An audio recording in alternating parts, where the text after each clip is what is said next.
Estamos ao vivo, que maravilha, sejam todos muito bem-vindos a essa hora, 23 horas. Que isso, vamos aguardar a galera entrar. Boa noite a todos. Está correto para não dar plenitude. Boa noite a todos. Hoje teremos a oportunidade de conversar com Saldanha Ock e com isso compartilhar conhecimentos correlacionados ao tema que ele ministrou na pós do Rodolfo Pérez de Nutrição Esportiva e Estética. Vamos abordar sobre bioquímica e bioenergética aplicada à atividade física, só que certamente com alguns conceitos complementares ao que ele já abordou para quem esteve em aula, mas para quem não pôde estar lá. Primeiro ponto é que essa aula também fica disponível EAD, para você que não é de São Paulo, não consegue estar presencial, se inscreva. Boa noite, Mara, valeu. Se inscreva na pós EAD, porque a única diferença é que você não vai estar ali podendo acompanhar ao vivo, mas ao mesmo tempo você vai acompanhar com todos os questionamentos, com todo o envolvimento necessário para o seu aprendizado. Muito bom, vamos aguardar. Mais uma dose de Saldanha nunca é demais. É exatamente, Nutri Luana Miranda. Concordo. E eu vou tentar complementar, não assisti a aula por completo por lá, mas certamente eu vou colocar alguns pontos complementares que lá não foram abordados, tentando também trazer essa união da teoria, toda fundamentada na bioquímica, mas muito com a prática, que eu tenho certeza que é isso que vocês querem saber, toda a parte da bioenergética, mas envolvendo também a suplementação, né? Qual será o impacto dos suplementos mais correlacionados em possíveis benefícios? Olha ele aí, saldanha.usp, solicite a sua entrada, por gentileza. Fala, Brunão, boa noite. Show, hein? Se preparem. Tenho certeza que ninguém vai dormir, com certeza. Ei, vamos pra cima, Nutri. Essa hora acordado, hein? Boa noite, Saldanha. Tá me ouvindo? E aí, gente, tudo bem? Tudo ótimo. Obrigado por ter aceitado o nosso convite. Pra gente é sempre uma honra estar podendo te escutar. E, de certa forma, meu objetivo é te entrevistar para que você compartilhe mais ainda do seu conhecimento. Beleza. Tá dando pra me ouvir bem? Tá dando, cara. Sem problemas para você aí também? Tá tranquilo, eu tô escutando super bem. Então, nós abordamos sobre bioquímica e bioenergética aplicada à atividade física na aula. E é a aula bastante embasada e trazendo bastante também casos clínicos. Eu queria que você introduzisse para quem não esteve lá na aula, quais são os pontos principais, como é que você conseguiria resumir uma aula tão completa como foi a que você me deu? Não, na verdade, essa aula aí, né, Rodrigo, ela nasceu há um tempo já atrás e foi até um pedido do Comitê Olímpico Brasileiro, né? Então, eu fui fazer parte do time da ABT, Academia Brasileira de Treinadores, e eles estavam lá com uma lacuna na parte de bioquímica. E aí, quando você vai falar com um treinador, com um cara que está ali na prática, você precisa usar a bioquímica, mas você precisa trazer essa bioquímica para um contexto um pouco mais prático, né? Então, a minha preocupação foi sempre, lógico, a gente vai discutir os mecanismos, a gente vai discutir as fontes de energia, os sistemas de transferência, mas a gente tem que trazer isso para um contexto um pouco mais prático, né? Então, essa aula nasceu já com essa pegada, onde a ideia inicial era realmente apresentar os sistemas de transferência de energia, né? Então, falar do ATP-CP, falar do glicolítico, falar do aeróbio oxidativo, bem detalhado, como a gente fez na nossa aula também, e depois trazer um pouco das aplicações e as interpretações da utilização desses sistemas na hora que a gente vai fazer diferentes tipos de exercício, né? E eu acho que aí, na minha opinião, na minha experiência que eu tenho aí de mais de 20 anos de pós-graduação, é aí que o aluno da nutrição ele tem a maior dificuldade,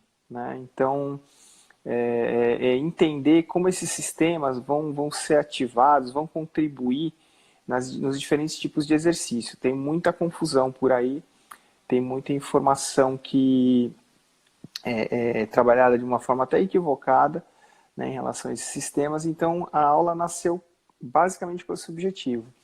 Já na pós aí da plenitude, a ideia, eu complementei um pouco disso, né, é trazer um pouco também de como a gente pode usar a bioquímica e a bioenergética para entender, desmistificar algumas coisas que a gente vê no dia a dia de um profissional da nutrição, né? Então, de um profissional que tá trabalhando nessa interface do exercício físico e da alimentação, né? Então, o exercício físico ele vai basicamente utilizar a energia que a gente está recebendo da alimentação, e toda essa energia ela vai ser feita através de reações químicas, né? Então, a aula tem bem essa ideia. Então, eu dividiria a aula no primeiro momento, que foi a discussão da manhã, bem voltada para os sistemas de transferência de energia, onde eu construí todo um raciocínio.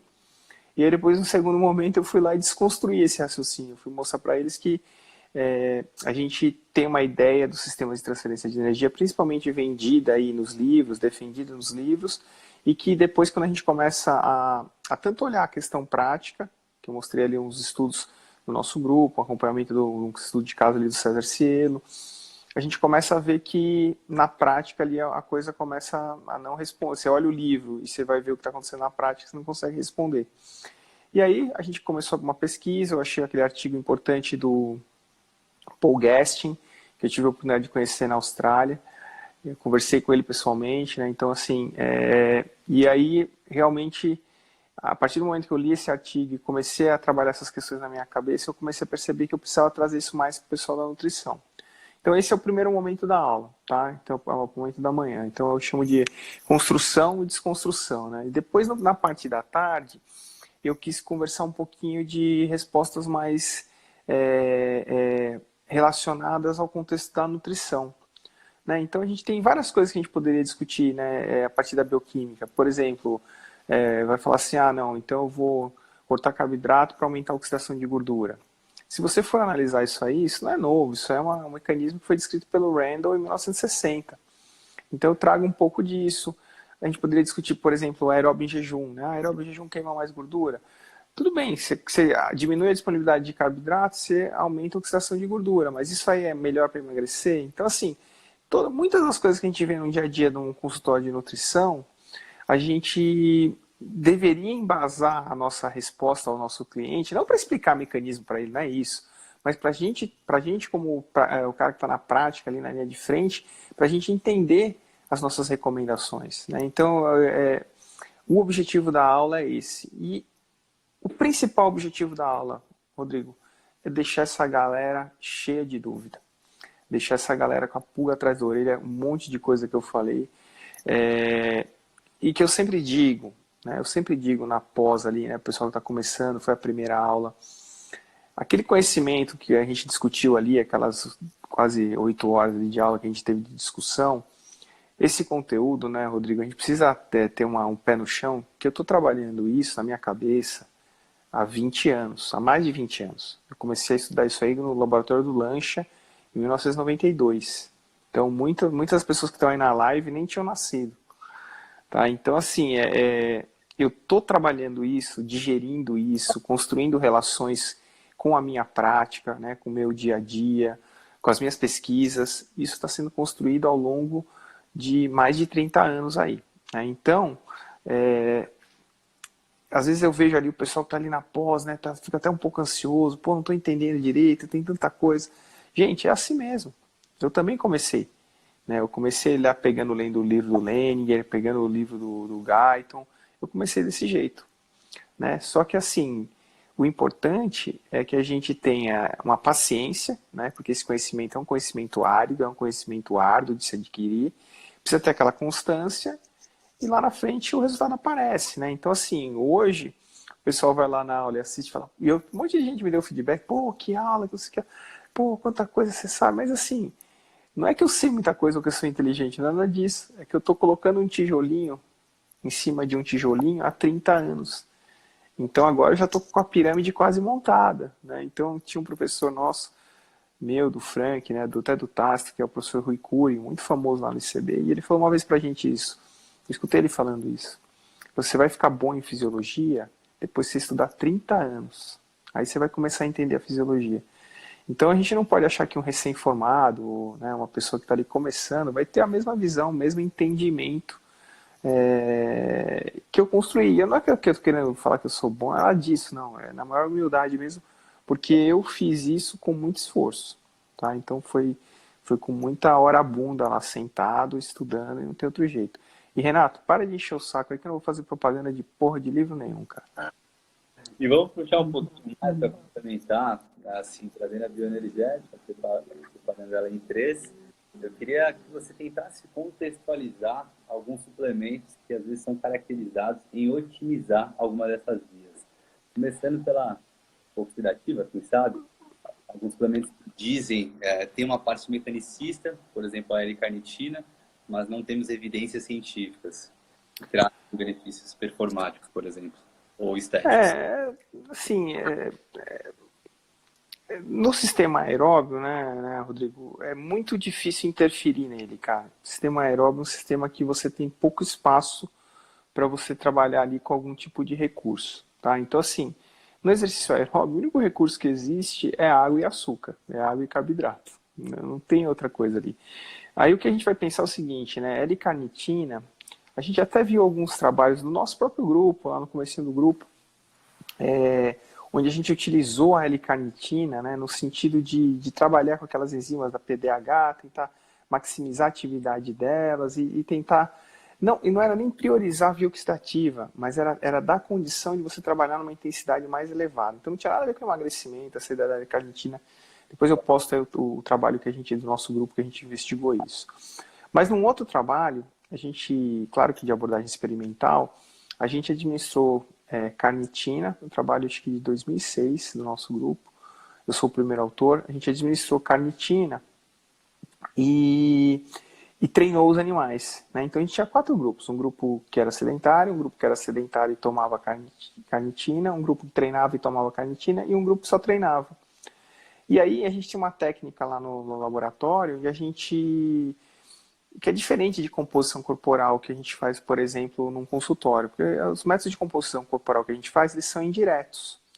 Quando a gente trabalha na abordagem experimental, o que a gente basicamente fazia, a gente sacrificava o animal e media, quantificava a quantidade de gordura em todos os tecidos adiposos, porque a gente tirava o tecido adiposo, pesava, media, quantificava a quantidade de gordura.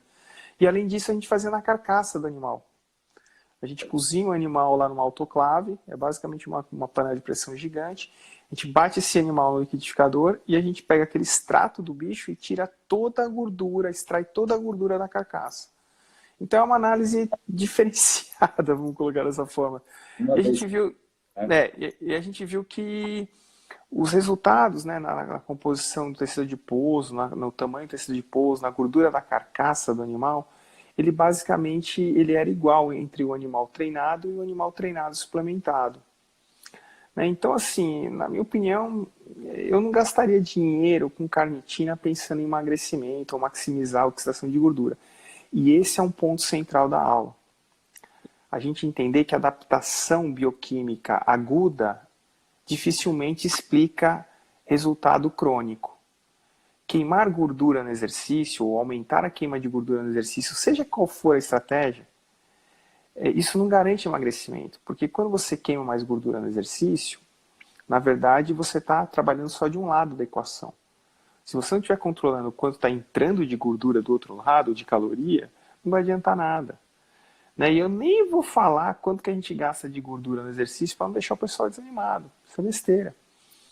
Então, na minha opinião, no aeróbio não tem muito para onde a gente ir no sistema aeróbio, tá? Aí isso vai deixar mais espaço para onde? Isso vai deixar mais espaço no glicolítico, para a gente pensar nos tamponantes.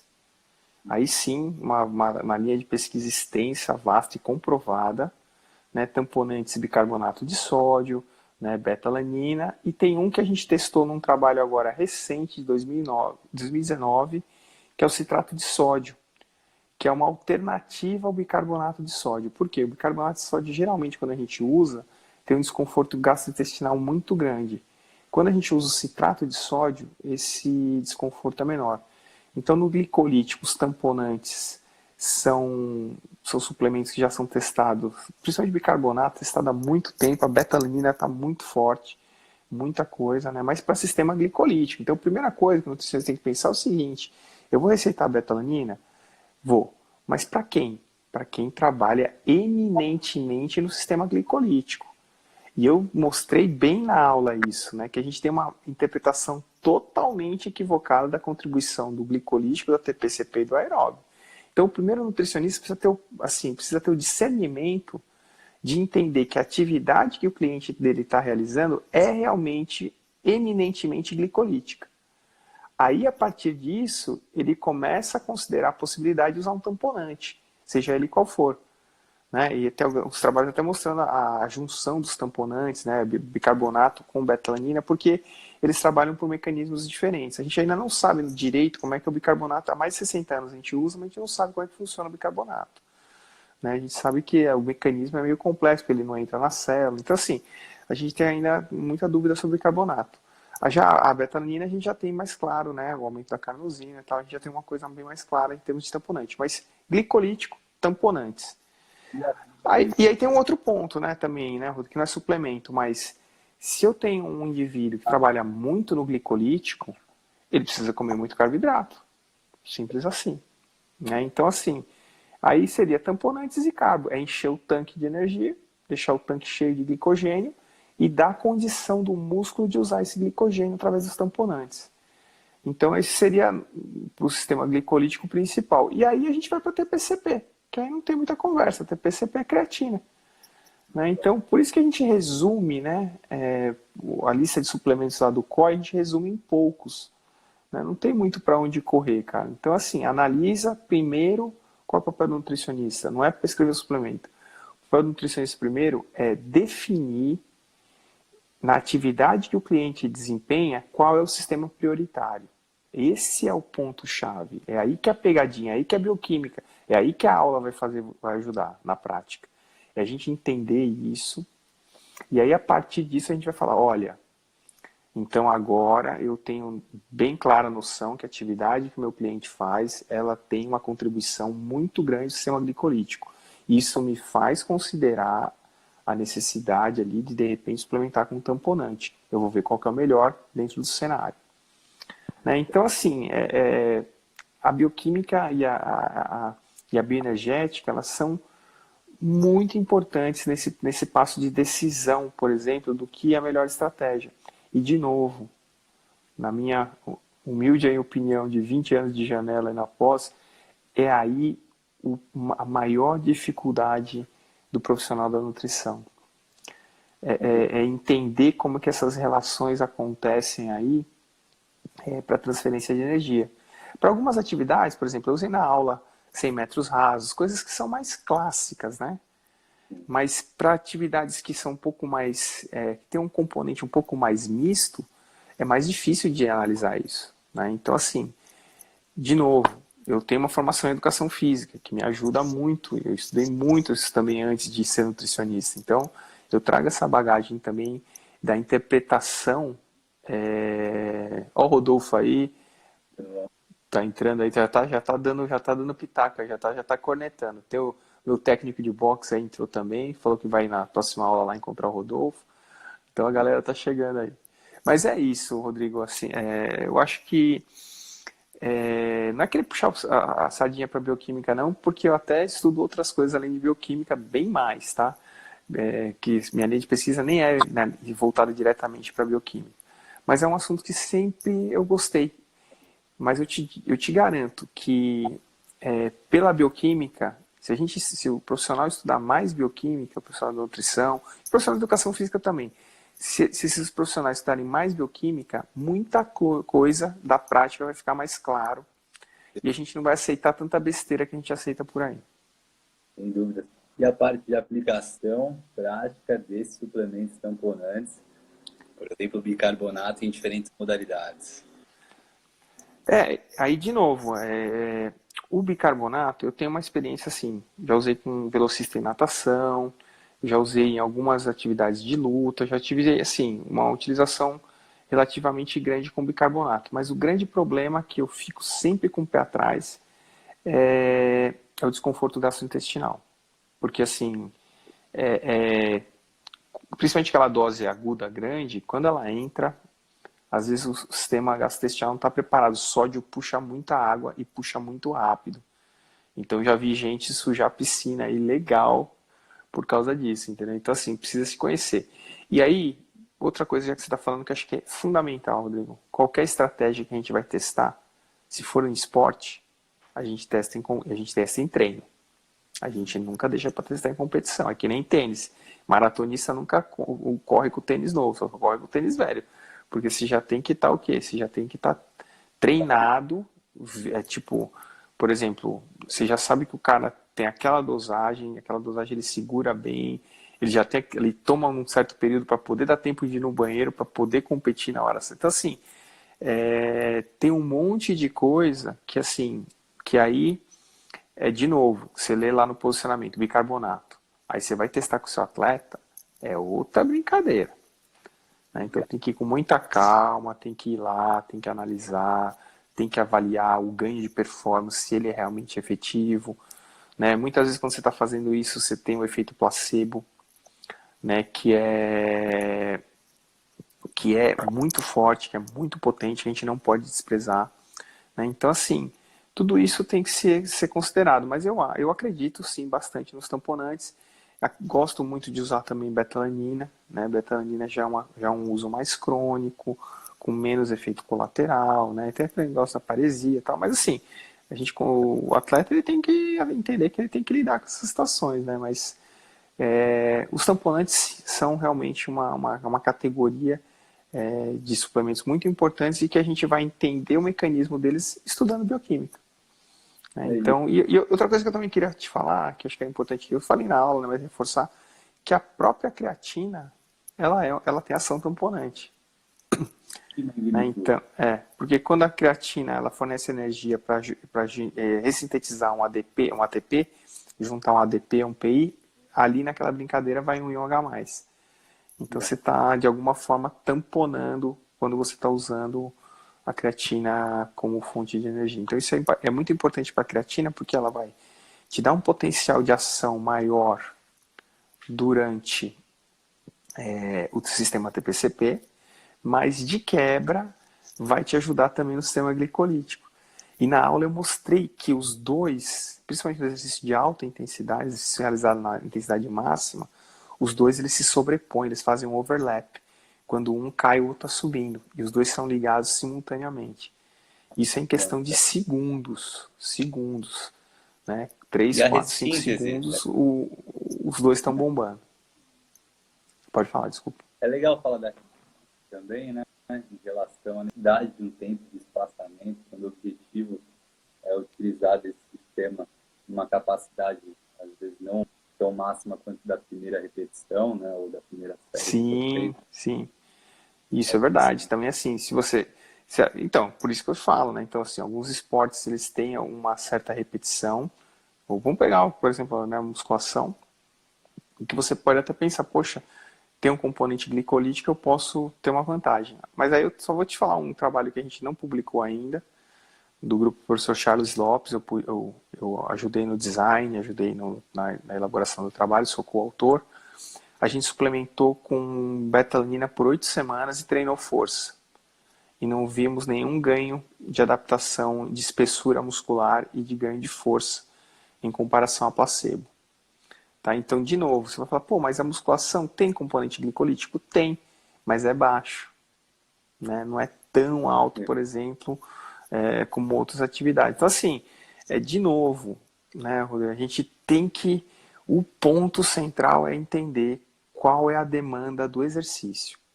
Então, vou fazer o CrossFit. O que é o fator limitante do CrossFit? Quais sistemas energéticos contribuem lá no CrossFit? E aí, a partir disso, eu penso no suplemento. Tá? Então, assim, essa é a minha conduta. Primeira coisa que eu faço é analisar a atividade. Né? E até mostrei nos estudos de casos lá da minha experiência prática que eu mostrei lá, dividi na aula, foi sempre fazendo isso, fazendo uma caracterização da modalidade, estudando o problema.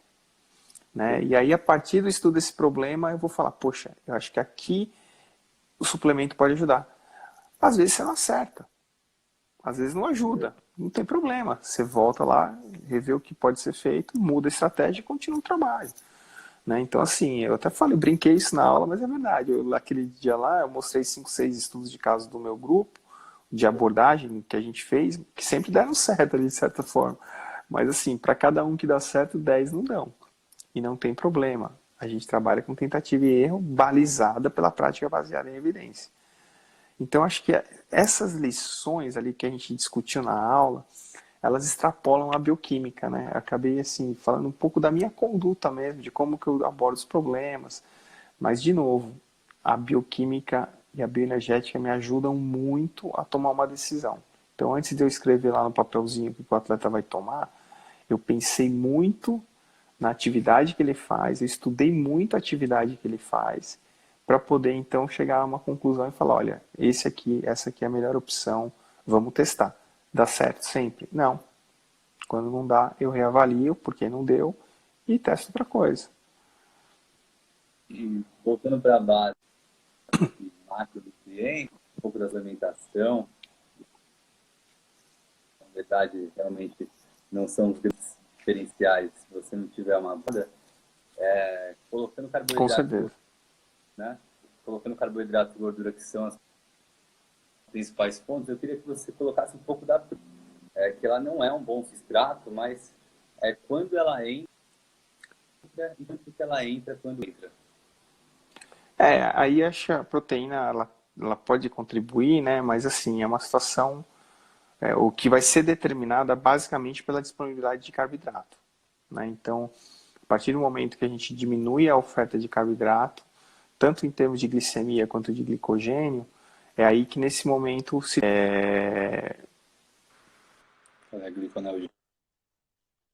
a gente ter um aporte de proteína, né? Então isso aí a gente chama de reações anapleróticas do ciclo de Krebs, né? Então a gente começa a alimentar o ciclo de Krebs com intermediários que são aí fornecidos pelo esqueleto de carbono dos aminoácidos. Então, mas isso aí para acontecer, Rodrigo, é situação de longa duração de exercício, né? Então, muito longa duração de exercício e depleção dos estoques de carboidrato, né? Então, pode contribuir? Pode, mas a gente tem que esgotar outras coisas antes para poder. A gente tem que pensar sempre na proteína como mais um elemento estrutural, mas que em algumas situações ele acaba podendo aí de alguma forma contribuir, sim, né? Agora, sempre uma preocupação que o pessoal fica é da questão do catabolismo, né? Assim, de novo, não é porque eu fiz um treino, cara, né? E hoje eu fiz um treino com uma menor reserva de glicogênio, acabei contribuindo um pouquinho mais com, o,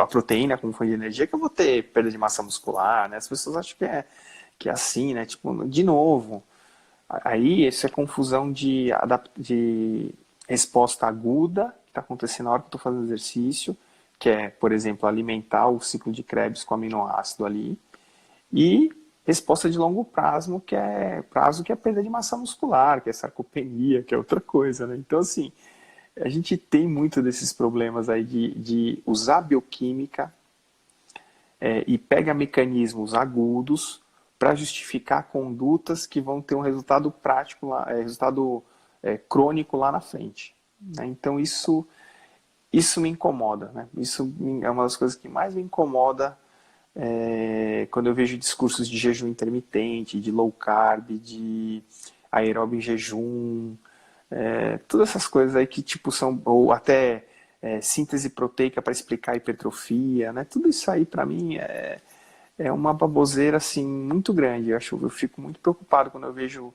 profissionais tomando decisões baseadas em respostas agudas para vender resultados ou para prometer resultados crônicos, né? Então, síntese proteica não é garantia de hipertrofia, queima de gordura aguda não é garantia de emagrecimento, né? Então, e aí você vê quanta coisa é difundida por aí que não tem base nenhuma, né? Eu nem vou falar de EPOC e outras coisas aqui, senão a casa cai. Mas assim, de novo, o que é agudo não é garantia de prático, não é garantia de crônico, né? Na prática do nutricionista.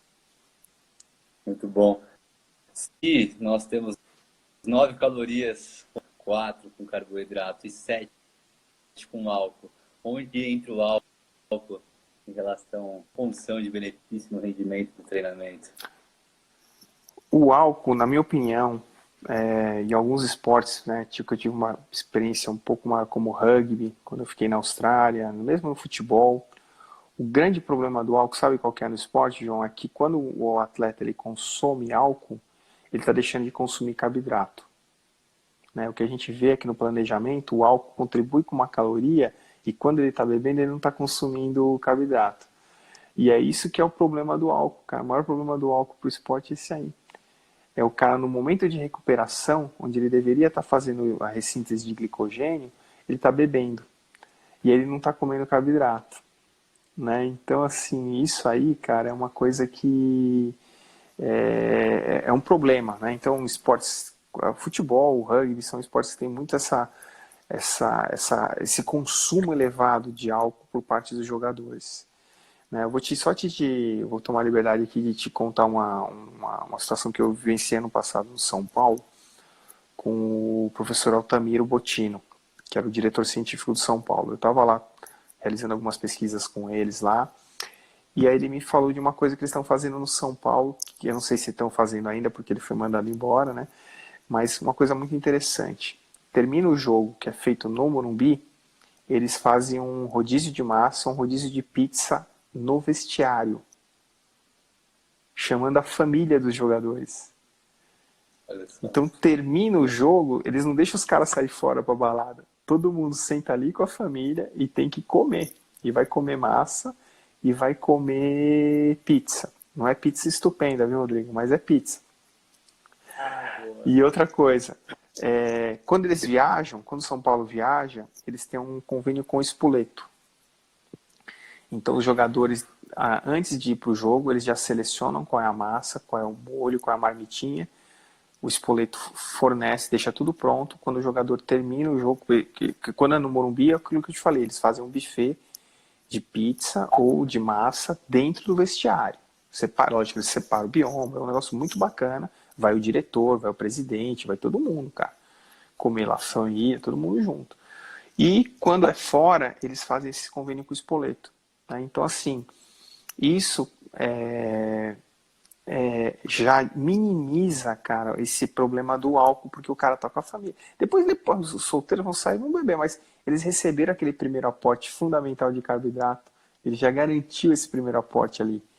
Né? Então, o álcool, para mim, o principal problema no esporte que eu vejo, claro, eu estou falando, lógico, estou pensando no aspecto nutricional, não estou, né, discutindo questão social, etc., do álcool. Estou falando só o álcool na perspectiva da nutrição. Quando você consome muito álcool, que a gente percebe que isso interfere na oferta de carboidrato e que isso vai repercutir em uma reposição de glicogênio atrasada que pode atrapalhar a performance. E aí só vou te dar mais um outro dado de futebol. Isso eu já vi vários relatos no São Paulo, no Palmeiras, no Corinthians. Vários profissionais me falaram isso. Quando você tem 2 jogos na semana, o desempenho do time é melhor do que quando tem um jogo. E isso é totalmente louco, porque eles teriam muito mais tempo para se recuperar, correto?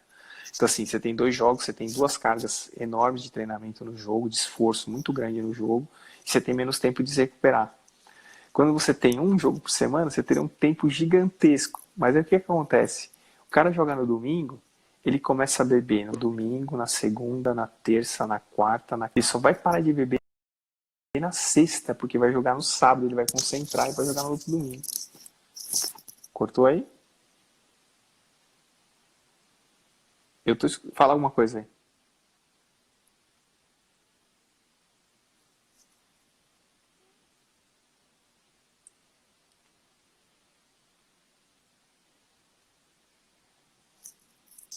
Fala alguma coisa, não?